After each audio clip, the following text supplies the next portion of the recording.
Oke, kita masuk ke rangkaian acara berikutnya. Kita fokus sebentar bisa ya Bu Dokter, nggak lama karena kita mau bahas mengenai reproduksi. Oke, langsung saja kita bangkit berdiri, kita sambut Ibu Dokter Kurniati Gani. Oke, apa kabar? Sekali lagi dong, belum dahsyat kalau masih pada banyak duduk. Oke, sekali lagi apa kabar? Melia. Oke, aplaus yang meriah untuk kita semua. Oke, assalamualaikum warahmatullahi wabarakatuh. Yang terhormat, Bunda kita tercinta yang selalu kita dambakan, selalu mendampingi kita semua. Berikan aplaus dan love yang sangat tulus. We love you Bunda Tina. Dan juga seluruh jajaran guru-guru Sri Kandi, Presidium Leader Komite, Senior Leader Komite, dan Junior Leader Komite. We love you guru-guru. Dan juga kepada seluruh leader-leader dan member Melia Sehat Sejahtera. Khususnya yang Sri Kandi pada hari ini, terima kasih telah hadir dan kita silaturahmi hari ini. Semoga pertemuan kita berkah ya. Amin. Nah, hari ini saya mendapat tugas dan amanah untuk menyampaikan materi tentang reproduksi wanita. Oke, kalau yang dibilang reproduksi wanita itu, setahu kita itu kan yang namanya reproduksi untuk bisa melanjutkan keturunan kita, benar nggak ya? Nah, jadi reproduksi untuk manusia ada pada wanita, ada pada pria. Nah, kalau pada wanita yang ini nih, ini reproduksi, organ reproduksi bagian dalam. Bagian dalam itu yang tampak kalau kita berdiri nih, rahim, ya, ovarium, tuba, vagina, itu bagian dalam. Oke? Letaknya di perut tengah bawah. Jadi bukan di tengah-tengah sini ya, tapi di bawah sini. Jadi kalau ada merasa perutnya kram bagian bawah, tengah bawah, nah itulah organ-organ reproduksi kita yang sedang mengalami gangguan berarti. Oke? Sedangkan pada wanita bagian luarnya, kita lihat next berikutnya. Nah ini organ reproduksi bagian luar bagi wanita. Maaf ya gambarnya agak vulgar, niatnya belajar ya. Yang menarik yang depan sini nih, ini gambar posisinya ngebayangin gak? Ini lagi ngapain nih? Lagi ngangkang ya. Tapi kita semuanya bangga dengan mahkota kita nih. Ini adalah bagian organ reproduksi bagian luar. Kita lihat yang di luar sini apa? Labium mayora, ya, bibir yang luar. Oke. Terus ada bagian labium minora, bibir yang kecil di dalam yang besar. Oke, yang ini nih. Ya. Terus ini ada namanya klitoris. Nah, di situ juga kalau untuk perangsang, mohon maaf nih, untuk perangsangan seksualitas juga banyak sekali pembuluh saraf, pembuluh darah di daerah sini. Sehingga perangsangan seksualitas bisa juga tercapai di situ. Selain di dalam vagina. Terus di bawah klitoris sedikit itu ada namanya uretra. Untuk keluarnya buang air kecil. Karena banyak yang nggak tahu ternyata buang air kecil itu lubangnya beda nama lubang kewanitaan untuk hubungan seksual. Ada yang bilang keluarnya juga buang air kecil dari dalam sini. Bukan. Ya, ini vagina nih di dalam. Nah, untuk buang air kecilnya di sini, di atasnya ya. Terus di bawahnya ada apa? Anus. Nah, ini perlu catatan buat bunda-bunda dan wanita-wanita, remaja-remaja putri. Kalau cebok ya, mohon maaf kalau ke toilet, perhatikan karena banyak sekali penyakit-penyakit yang berhubungan dengan organ reproduksi asalnya dari toilet. Contohnya ini orang yang suka pakai WC umum, kebayang nggak? WC sebelumnya dipakai oleh siapa? Nggak tahu kan? Namanya WC umum, apalagi biasanya di sekolahan di kampus-kampus airnya jarang ada gitu ya dan pom bensin baunya mohon maaf nih pesing kayak gitu ya. Dan biasanya juga tempat penampungan air ceboknya dampingan sama WC klosetnya. Jadi kalau ada yang iseng, mohon maaf nih buang air kecilnya terciprat ke air penampungan terus kita pakai abis itu. Ketular dong? Iya pasti. Ya karena bakteri dan virus itu cepat sekali menular di daerah yang kotor kayak tadi. Ya jadi kita kalau bisa buang air kecil jangan pakai air yang tertampung, tergenang di dekat kloset itu. Tapi ceboknya pakai air mengalir, air yang ngalir. Tapi kalau airnya nggak ngalir, nggak usah dipakai. Pakai air aqua bawa dari luar. Atau kalau terpaksa yang penting di tas kita ada propolis, air timba yang dalam penampungan itu tetesin propolis biar steril. Habis itu kita sekah. Karena propolis anti bakteri yang sangat kuat, antivirus dan anti jamur yang sangat kuat. Olala nggak produk kita? Olala. Jadi di tas kita selalu harus ada propolis karena itu pertolongan pertama. Dan kalau cebok, mohon maaf ya, ini jangan nyeboknya dari belakang ke depan. Ya kadang nyeboknya dari belakang ke depan, jadi bakteri di anus pindah ke vagina. Oh itu salah banget ya. Kalau nyebok tuh harus dari depan ke belakang. Kalau bisa dipakai semprotan air, paham ya? Nah, jadi kalau kita nggak bisa jaga organ kita nih, itu akan menyebabkan banyak penyakit-penyakit, terutama yang wanita sering keluhkan tuh yang namanya keputihan. Keputihan itu terjadi paling banyak disebabkan oleh jamur. Kenapa kira-kira ini sering berjamur? Iya karena lembab, terlalu sering dicuci nggak pernah dijemur. Siapa yang mau jemur ya? Nanti digondol kucing malah. Canda ibu-ibu ya. Artinya harus selalu dijaga. Jadi habis cebo itu harus perhatikan, harus kering. Jangan sampai basah, keringnya dengan sendirinya kering di badan kita jangan ya. Karena itu pasti mudah kali berjamur. Dan kalau tanda-tanda keputihan yang harus perlu segera diobati, ini boleh diingat catat-catat aja di benaknya.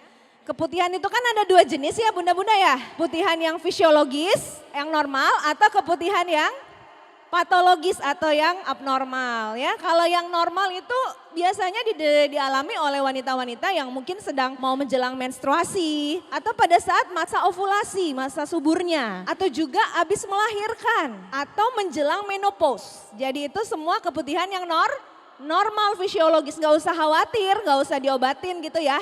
Ciri-cirinya apa? Keputihan yang normal itu nggak gatel, nggak bau, dan warnanya bening. Jadi nggak perlu khawatir ya. Tapi kalau yang patologis atau yang abnormal, itu adalah penyebabnya bakteri, virus, dan jamur. Ciri-cirinya kalau yang jamur dominan gatel banget. Nah ada salah satu pasien kemarin di Palembang, itu ngalamin keputihan yang sangat-sangat hebat. Sampai kurang lebih mengalaminya 3 sampai 5 bulan itu nggak sembuh-sembuh. Udah diobatin macem-macem. Sampai katanya aduh dokter saya nggak bisa ngapa-ngapain. Saking gatelnya dok. Saya terpaksa nih di rumah nggak pakai celana, bersarung aja. Terus kalau saking gatelnya lagi saya ambil sikat, saya sikat daerah situ. Sampai berdarah. Kalau udah berdarah baru lega nggak gatel lagi. Ya ampun bun. Ngebayanginnya aja udah ngilu ya. Iya, tapi itulah yang terjadi kalau keputihan hebat itu. Nah untung dia berikhtiar dengan propolis. Propolisnya nyembuhin alhamdulillah atas izin Allah sembuh tuntas. Padahal makainya cuma 1 minggu loh. Pemakaian pertama udah langsung gak ada lagi bau. Pemakaian hari kedua, ketiga udah gak gatel. Sampai pemakaian seminggu bersih tuntas. Masya Allah. Saya pengen ngasih tahu cara pemakaiannya untuk keputihan nih. Pengen tahu nggak pakai propolis untuk keputihan? Pengen ya? Yang gadis boleh angkat tangan?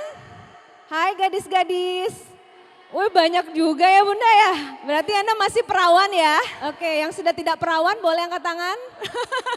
Nah kalau yang masih gadis, kewanitaan anda tuh anda jaga jangan nanti ini nih daerah sini nih ada selaput tipis namanya himen. Selaput darah ya. Nah ini himen ini beda-beda tiap orang. Ada yang tebal, ada yang tipis, ada yang elastis, ada yang kaku. Bedanya nggak bisa dilihat bunda, ini rahasia masing-masing. Jadi jangan khawatir kalau ternyata nanti di malam pertama anda nanti ternyata nggak keluar darah pada saat berhubungan, itu belum tentu anda nggak perawan loh. Nanti suami anda kaget loh kok nggak berdarah gitu. Kamu udah gak perawan lagi ya? Enggak honey gitu loh. Saya masih perawan ting-ting gitu. Jadi nanti bilangin ke suaminya bahwa bisa jadi selaput darah itu memang dia sangat elastis. Jadi ketika ditembus pun gak koyak. Jadi bisa melebar kan gitu. Bisa juga mungkin waktu olahraga, naik sepeda ya atau terjatuh itu bisa jadi terjadi perobekan halus. Jadi nggak berarti itu tanda-tanda keperawanan benar, oke? Jadi lebih kepada kejujuran dan juga kepribadian dan kita punya latar belakang sosial dan sebagainya itu yang perlu diperhatikan oleh calon suami kita, oke? Sip, percaya diri ya. Kemudian nih, kalau untuk pemakaian propolis, oke catatan yang mengalami keputihan sejak remaja, tolong segera aware untuk berobat. Karena kalau keputihan sejak remaja itu bakal bikin kita susah hamil, mandul. Kenapa? Karena keputihan itu membuat radang panggul. Jadi infeksi di saluran tubanya jadi tersumbat sehingga sel telur gak bisa masuk untuk dibuahi. Jadi akhirnya gak bisa punya anak ya. Jadi kalau ada keputihan terutama yang remaja cepat berobat ya. Di sini sudah organ kewanitaan kita bagian luar, yang dalam ini ya. Kalau yang dalam nih vaginanya. Jadi ini kalau dari ngangkang, kalau ini dari tegak ya. Tegak itu ke sini nih. Nah ya. Vagina, terus ini apa nih? Ada yang tahu? Nah ini bibir dan mulut rahim ya, cervix ya. Ini leher rahim, nah ini rahimnya. Ini saluran telurnya atau saluran tubanya, tuba sini kiri kanan. Dan ini ada ovarium, ovarium penghasil sel telur. Ada di kiri sama di kanan. Ini adalah fibre, fibre itu tempat nangkapnya sel telur. Jadi kalau sel telur dikeluarin ini nangkap. Terus dialirkan ke sini, nanti ketemu sperma, dibuahi, nempel dia di dinding rahim bagian dalam. Nah kita bahas nih satu-satu, terutama banyak sekali pertanyaan yang bilang gimana sih caranya ikhtiar untuk bisa ikhtiar kepada Allah nih, kepada Tuhan yang Maha Kuasa untuk bisa punya keturunan. Banyak ya? Banyak banget loh. Yuk kita lihat. Tapi ngomong-ngomong kenapa bisa zaman sekarang susah punya anak ya? Banyak banget faktornya zaman sekarang nih. Karena apa? Lingkungan, polusi, makanan, gaya hidup, stres, macam-macam yang bikin terjadi gangguan hormonal, gangguan kesuburan, tumbuhnya penyakit-penyakit organ reproduksi. Nah, bagaimana peran propolis dan biang untuk kasus-kasus ini? Yuk kita lihat satu-satu ya. Oke, tapi tadi belum saya sampaikan cara ngatasi buat keputihan. Bagi bunda-bunda yang sudah tidak perawan, udah berkeluarga tentunya, cara pemakaian propolisnya beda dengan anak-anak gadis. Kalau anak gadis kan karena ada selaput darah tadi, jadi itu cuman diceboin aja dari luar ya. Kalau yang masih gadis ya, jadi ambil air setengah gelas atau 1 gelas, tetesin propolis 20-30 tetes, kemudian jadikan bilasan untuk yang terakhir, bilasan terakhirnya untuk pembersih kewanitaan bagian luar sini. Ya, oke? Karena propolis itu antibakteri, antivirus, dan anti jamur. Jadi masalah daerah depan insya Allah aman, dia nggak mudah. Jadi kan dia belum masuk bakteri banyak nih ke dalam vagina ya, jadi aman untuk di luar aja sambil diminum. Nah bagi yang sudah berkeluarga tentunya Anda sudah berhubungan seksual dengan pasangan Anda. Nah jadi cara pembersihannya, kenapa saya anjurin? Karena ternyata penyebab kanker mulut rahim itu adalah virus, human papilloma virus yang bisa saja masuk saat kita berhubungan seksual. Apalagi yang resiko berganti-ganti pasangan, itu paling cepat mengalami. Dan catatan nih, gak ada gejala di awal loh, kalau stadiumnya masih stadium awal. Orang gak tahu nih dia kena kanker di awal-awal stadium. Nanti kalau stadiumnya udah lanjut baru dia kaget-kaget dengan kondisi fisik dia yang menurun. Jadi yang paling penting adalah pencegahan, karena mencegah jauh lebih baik, jauh lebih hemat dibanding mengobati. Oke, nah gimana buat kita pencegahan kanker mulut rahim, terutama yang wanita di atas umur 35 tahun. Caranya adalah yuk lakukan pembersihan vagina dengan propolis dan ini sudah terbukti. Alhamdulillah di Palembang malah bukan hanya pencegahan juga pengobatan menggunakan propolis. Jadi salah seorang pasien di Palembang itu divonis dokter mengalami karsinoma serviks stadium 2B. Dokter bilang harus di kemo dan harus dioperasi tentunya. Tapi ibu ini kekeh, dia prinsip gak mau gitu-gitu, gak mau dioperasi, gak mau di kemo. Ya gimana gak diapa-apain nanti kankernya tambah menyebar, bener gak? Ya Allah ngeri. Jadi tanda-tanda awalnya itu di awal stadium awal tuh gak ketahuan. Nanti beliau taunya setelah 2B loh. Itu pun saat berhubungan suami istri keluar darah. Itu aja yang dia rasakan, fisiknya sehat-sehat aja. Kenapa ya setiap kali berhubungan darah nih badan kok darah keluar gitu. Nah coba periksa bu, wih pap smear ternyata stadium 2B. Terlambat udah dokter pasti angkat rahim, nangkap kemo sampai 6 seri kayak gitu, gak ada tawar. Tapi ibu ini kekeh dan dia salah satu member yang yakin banget dengan propolis. Dia bilang dok aku maulah pakai propolis, coba ini gimana caranya. Ya alhamdulillah ibu itu manut mau mengikuti pakai pengobatan propolis, diminumlah propolis itu 1 botol 30 mili ini 1 hari. 1 hari 30. Bahkan di hari-hari pembongkaran terjadi dia minum 1 botol 55 mili selama 3 hari.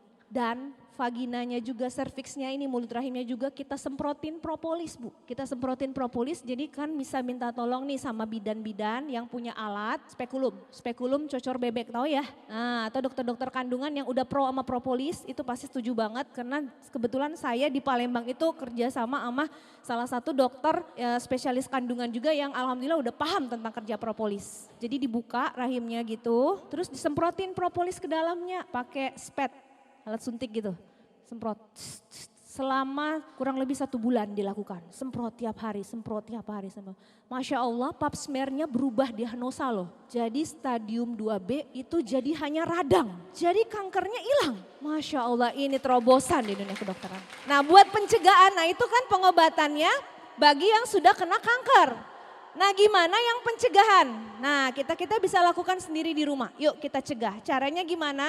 Ini botol propolis kita sedot sampai naik lebih dari setengah ya. Hampir penuh, gak bisa full banget sih karena sedotannya maksimal lebih dari setengah aja. Terus Anda baring di tempat tidur, terus panggul Anda ganjel dengan bantal. Jadi agak ngangkang tinggi gitu ya. Terus Anda buka kaki ngangkang, jadi bisa dibayangin ya. Nah sedot, terus Anda semprotin ke dalam. Bisa bayangin? Terus didiamin 10 menit sampai 15 menit sampai dia melapisi dinding vagina dan kena ke mulut rahim Anda. Gitu, diamin. Nah setelah itu Anda berdiri ya udah bersih-bersih. Kalau Anda mau lakukan pencegahan coba lakukan itu sebulan mungkin 2 kali lakukan. Oke? Tapi kalau rajin ngelakukan ada dapat tambahan loh. Tambahan benefit. Kewanitaan kita bisa lebih kenceng lagi, lebih rapat lagi, kayak gadis lagi loh. Coba ya di rumah nanti coba ya. Tapi beneran loh bunda-bunda, ibu-ibu, adik-adik semua, olahlah banget. Jadi kalau jadi leader Melia nih, terutama Sri Kandi itu makin bahagia lah insya Allah sama pasangan. Kenapa? Suami ngelihat perubahan-perubahan luar biasa kepada istrinya yang jadi leader Sri Kandi di Melia. Karena kalau dulu mungkin Sri Kandi wanita ini yang dulunya belum kenal Melia apa-apa, Pak minta duit dong, ini mau bayar ini listrik, bayar telepon, bayar apa. Pak minta duit dong, ini kan jadwal ke salon. Pak minta duit dong, mau beli bedak, mau beli lipstik. Nah minta duit terus sama suami, sampai suaminya bilang morotin terus kayak gitu ya. Itu dulu waktu belum kenal Melia, tapi sejak kenal Melia alhamdulillah bisa dukung suami, gak ngeberatin suami, kebutuhan pribadi bisa diadain sendiri gitu ya. Dan tentunya itu lebih berkah juga karena membantu suami dalam menjalankan kinerja rumah tangga untuk ekonomi keluarga itu wanita juga dapat pahala loh. Malah pahalanya katanya nih besar juga, sangat besar malah ketika membantu suaminya untuk ekonomi keluarga. Amin ya. Selanjutnya sedikit tentang penyakit-penyakit pada kewanitaan kita. Nah ini kita bahas singkat aja ya. Penyakit organ reproduksi wanita apa saja yang perlu kita waspadai. Ini yang paling sering terdengar. Vaginitis, dari nama tistisnya ini udah tau lah itu adalah infeksi atau peradangan. Dan biasanya infeksi atau peradangan disebabkan oleh bakteri, virus, jamur ataupun parasit. Penyakit sistem reproduksi vagina ini bisa menyerang semua organ kita vagina ya atau melalui perineum. Ya perineum itu batas antara vagina sama anus dan disebabkan oleh jamur Candida albicans atau Bacteria Gardnerella atau parasit Trichomonas vaginalis ataupun virus. Ini nih yang paling sering nih Trichomonas vaginalis, virus, bakteri dan jamur. Nah penderita vaginitis itu punya ciri-ciri, nah coba ya kita ini sering banget nih mungkin ngalami ciri-ciri kayak gini tapi nggak tahu nih sakitnya apa. Nah ini salah satu infeksi yang perlu Anda ketahui ciri-cirinya yaitu pertama nyeri hebat pada vagina, kemudian dysuria, kemudian pruritas atau gatal di daerah vulva, di daerah labium mayora dan minora, kemudian ruam bibir vagina ada merah-merah. Bisa juga edema atau bengkak pada vulvanya, kemudian baunya busuk, mohon maaf ya, baunya busuk dan juga terjadi pendarahan pada vagina. Berarti ini sudah masuk kategori radang. Nah tinggal kita tahu, uniknya nih kalau kita ada vaginitis ke dokter, itu dokter belum bisa ngasih obat loh sebelum tahu penyebabnya apa. Karena kalau salah penyebab, salah diagnosa, salah obat nggak, bener nggak? Ngobatin vaginitis dengan obat antibakteri, padahal penyebabnya jamur, kena enggak? Enggak, jadi harus pengambilan sampel cairan vagina, ngetes dulu ini apa penyebabnya, jamur kah, bakteri, virus atau parasit, karena obatnya beda.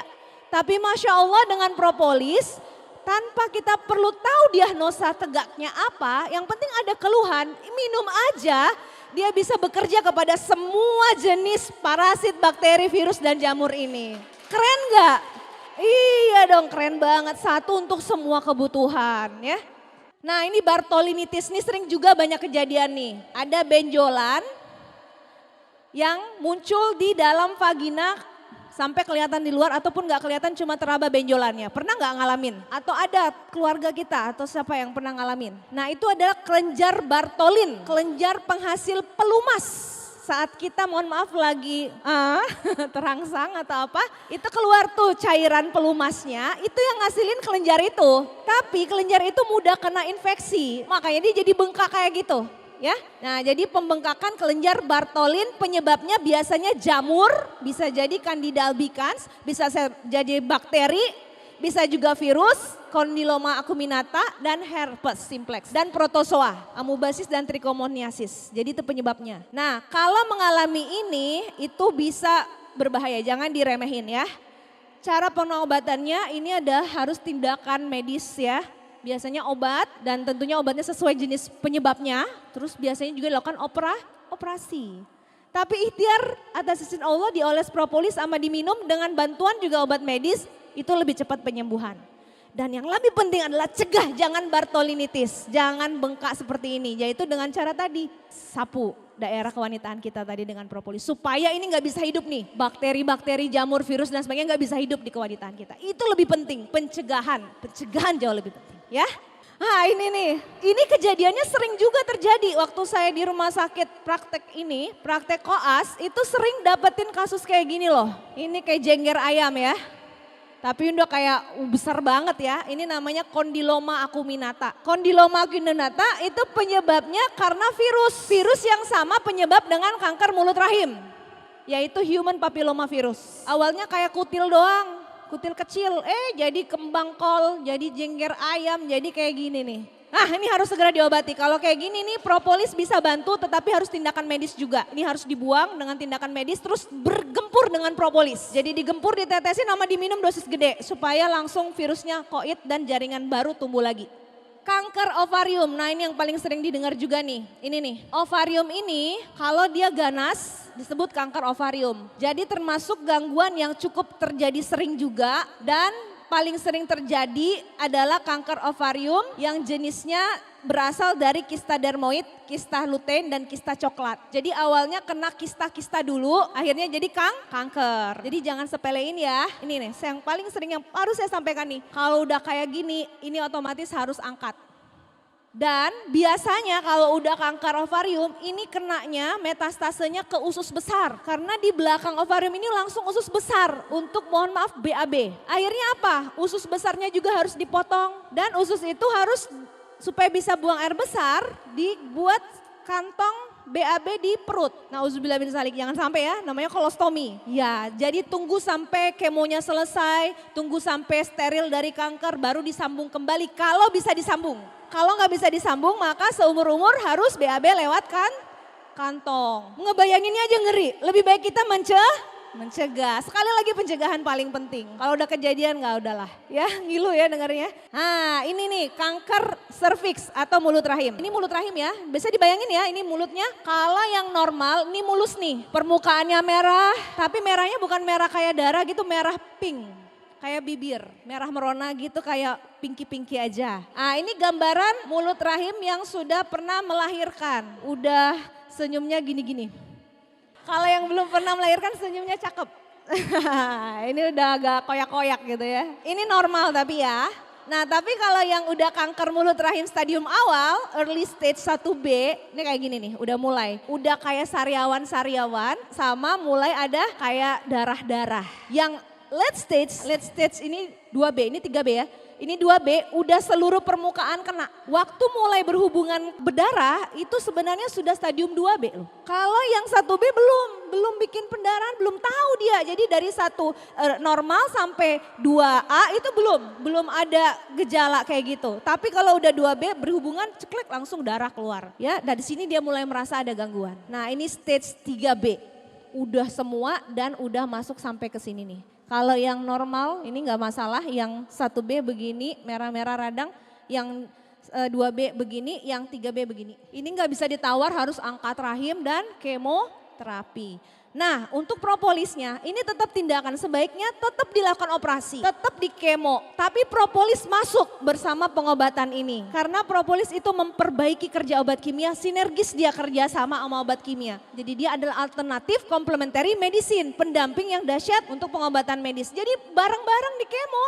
Pakai minum propolis sambil di kemo malah bagus banget, kankernya cepet tuntas dan fisiknya nggak drop, nggak muntah-muntah, nggak rambutnya rontok banget, badannya nggak kerasa kebakar, nafsu makan masih bagus. Itu saat kemo pakai propolis loh. Kemo dimalirin kimia sama minum propolis karena propolis juga anti kanker yang kuat. Tapi dia alami. Bedanya apa? Kalau kemoterapi kimia masuk ke tubuh kita, dia nggak pandang bulu. Semua sel hantam semua. Sel kanker musnahin, sel normal juga ikut tuh termusnah kadang-kadang kalau nggak kuat tubuhnya. Tapi kemoterapi pakai propolis dia bisa ngedeteksi. Ini nih sel kanker nih, ini harus dibasmi. Ini sel normal harus dijaga, diperbaiki, malah dilindungi. Masya Allah ya, dahsyat ya. Dan propolis bisa menyebabkan apoptosis sel atau kanker itu bunuh diri. Istilah kedokterannya apoptosis, suicide program. Jadi begitu minum, sel kanker itu dengan sendirinya bunuh diri loh. Stres dia. Jadi kombinasi aja ya. Siap, kita bisa menolong banyak orang atas izin Allah melalui perantara propolis ini ya. Dahsyat, oke. Nah ini penyakit akibat hubungan seksualitas ya. Nggak usah dibahas terlalu dalam, yang penting tahu ya ini sifilis ya. Laki-laki kayak gini-gini nih kayak sariawan-sariawan, mohon maaf di kemaluannya ya, merah-merah gini. Terus kayak gini pada wanita juga ya bisa ketularan. Jadi kalau wanitanya jaga diri tapi laki-lakinya nggak jaga diri ini ya juga bahaya. Karena bisa pimpong tuh. Ini sehat, ini bawa kena juga. Ini ngobatin, ininya belum diobatin, kena lagi. Yang enaknya itu sama-sama pakai. Bisa nitip sama suami. Hani titip ya buat saya tapi olesin di punya suami ya. Jadi suami olesin punyanya baru kita hubungan seksual. Jadi suami sehat kita juga insya Allah sehat. Iya ya. Ini karena bisa saja virus-virus dan bakteri-bakteri itu nempel di kulit tangan ya. Penyebabnya adalah bakteri ya. Kalau sifilis adalah Treponema pallidum. Pallidum ya kalau penyebab sifilis. Nah kalau yang ini nih, kencing nanah nih, iya ngeri ya. Itu penyebabnya adalah bakteri Neisseria gonorrhoeae. Jadi kencing nanah bahasa kedokterannya adalah penyakit gonore. Ini penyebabnya bakteri. Propolis insya Allah bisa ngatasin ya. Sekarang mengenai kesuburan, karena banyak banget pertanyaan masuk ke WA saya, tanyain tentang kesuburan. Nah sekarang kita lihat nih penyakit-penyakit yang menghalangi kesuburan wanita. Yang pertama itu endometriosis.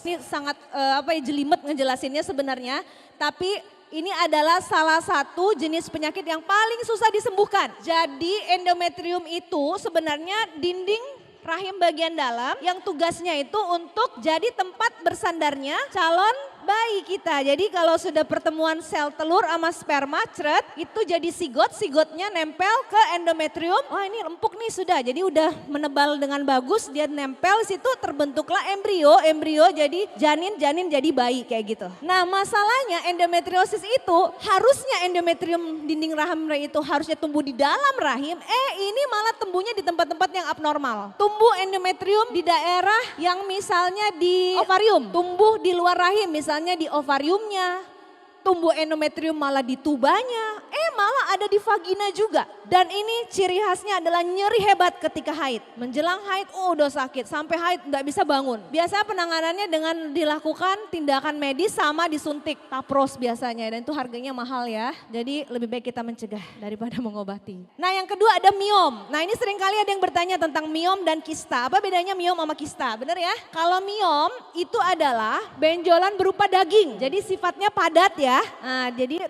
pertumbuhan sel abnormal membentuk jaringan padat jadilah daging kayak gitu. Nah kalau kista biasanya berisi cairan. Jadi dia lebih lembut, dindingnya kayak selaput. Nah kalau dengan propolis insya Allah kista cepat sekali terjadi perbaikan. Karena propolis dan biang itu mampu menstabilkan hormon. Di mana penyebab miom sama kista itu penyebabnya hormon yang gak stabil. Tapi dengan minum propolis biang bisa stabilin lagi, jadi kista yang gede tadi bisa mengecil. Tapi kalau miom agak lambat, kenapa? Karena dia udah berbentuk kayak daging. Saran saya nih pengalaman Alhamdulillah sudah 10 tahun jadi member Melia, itu banyak banget dengar kasus-kasus. Nah saran saya bagusnya kalau miom itu dioperasi dulu, baru minum propolis gempur. Supaya jangan tumbuh miom-miom berikutnya. Tapi kalau udah ada miomnya buang aja deh daripada menunggu propolis ngecilin karena itu agak lama. Bukan nggak bisa tapi lama dan perlu dosis yang besar. Pernah ada? Oh Bunda dokter soliter mengalami miom ya. Bunda dioperasi, mengecil pakai propolis. 4 tahun pakai propolis Bunda. Masya Allah, berikan aplaus dulu buat dokter soliter ya. Jadi ngecil dari berapa senti Bunda? 14 senti miom menjadi 8 senti ya. Selama minum propolis terus, jadi belum dioperasi, nggak dioperasi. Ya kalau dokter soliter kan leader komite, prospekannya banyak, auto maintenance-nya banyak. Jadi minumnya nggak seperti kita member-member ya. Minumnya bisa sebotol sehari 55 mili dok ya. Nggak masalah buat yang. Oke kita lanjut sedikit lagi. Yang paling sering juga ini, sindrom ovarium polikistik atau PCOS. Nah ini tanda-tandanya dia muncul jerawat, rambut-rambut yang tumbuh tidak pada semestinya. Misalnya cewek tapi dia berkumis. Nah itu pasti dia ngalamin polikistik ovarium. Ini juga gangguan yang sulit untuk hamil karena ovariumnya nggak bisa ngasilin sel telur. Terus ada radang panggul, PID, pelvic inflammatory disease, dan chlamydia dan gonore. Inilah penyebab-penyebab gangguan kehamilan. Sebenarnya masih banyak lagi tapi yang paling utama yang kayak gini lah. Nah, bunda-bunda saya sarankan sebagai seorang medis tentunya kita ingin namanya pencegahan. Lebih baik daripada mengobati, yuk kita lakukan yang namanya pap smear. Pemeriksaan pap smear itu bisa dilakukan di laboratorium, bisa dilakukan di rumah sakit, ataupun di praktek dokter spesialis kandungan. Nanti dilakukan seperti ini. Tapi ini yang bagi sudah berumah tangga ya, yang sudah berumur di atas 35-an lah. Nah ini ada kayak seperti sikat. Nah ini namanya spekulum cocor bebek, ini vagina dimasukin ini, seret. Dibuka sampai kelihatan mulut rahimnya, kemudian ini dimasukin, diambil sedikit jaringannya, ditaruh di cawan mikroskop untuk dilihat apakah ada keganasan atau infeksi atau apa di dalam situ. Ya, jadi kalau ada cepat diobatin, kalau nggak ada ya alhamdulillah. Ini biayanya murah, nggak perlu takut. Biayanya paling 200-300 ribu. Ada yang murah juga bisa dilakukan di puskesmas, yaitu tes IVA. IVA ya, tes IVA itu bahkan gratis. Kadang-kadang puskesmas ngadain bakti sosial gratis. Nah sering juga ada yang bertanya tentang masalah kapan sih tanggal subur saya, masa subur saya pengen hamil, pengen tahu gimana cara optimal untuk bisa ikhtiar punya keturunan di saat masa-masa subur. Yang banyak terjadi istrinya tinggalnya di Jakarta, suaminya tinggalnya di Bandung. Ketemunya seminggu sekali, itu pun ketemu nggak di masa subur, ya nggak bisa-bisa juga itu. Ya, tapi kalau kayak gitu disiasatin ketemunya nanti dibanyak-banyakin di masa suburnya. Nah ini perhatikan Bapak Ibu, nanti bisa kita hitung sama-sama ya masa suburnya. Siklus menstruasi merupakan rentang dari hari pertama menstruasi sampai hari pertama pada menstruasi berikutnya. Itu namanya siklus menstruasi. Ya, biasanya berlangsung antara 21 hari sampai 35 hari, tetapi yang paling sering itu adalah 28 hari pada wanita-wanita. Contohnya nih, saya bulan ini haidnya pertama tanggal 4 April misalnya. Berarti tanggal haid saya berikutnya bulan Mei itu 28 hari. Kalau saya 28 hari berarti mulainya tanggal 1 atau 2 Mei. Itu siklus 28 hari, jadi hari pertama ketemu hari pertama bulan berikut. Nah kalau memanjang bisa sampai 35 hari, kalau memendek bisa 21 hari, jadi masih normal. Kapan masa subur wanita terjadi? Secara umum masa subur wanita adalah sekitar masa ovulasi, yaitu masa ketika ovarium melepaskan sel telur untuk dibuahi. Kapan itu terjadi? Kalau ovulasi terjadinya sekitar 12 sampai 14 hari sebelum periode menstruasi dimulai. Jadi kalau dia bulan depan itu tanggal 2 Mei menstruasi berikutnya, berarti masa ovulasi dia itu kurangin 12 hari sampai 14 hari ke belakang. Itulah masa ovulasi. Masa keluarnya sel telur untuk siap dibuahi. Nah rata-rata masa suburnya kita, jadi masa subur itu walaupun gak keluarin sel telur dia tetap subur, yaitu masa antara hari ke-10 sampai hari ke-17 dari hari pertama haid. Jadi kalau haid tanggal 4 berarti dari tanggal 4 tambahin 10 sampai 17 itulah masa subur kita jika siklus kita 28 hari.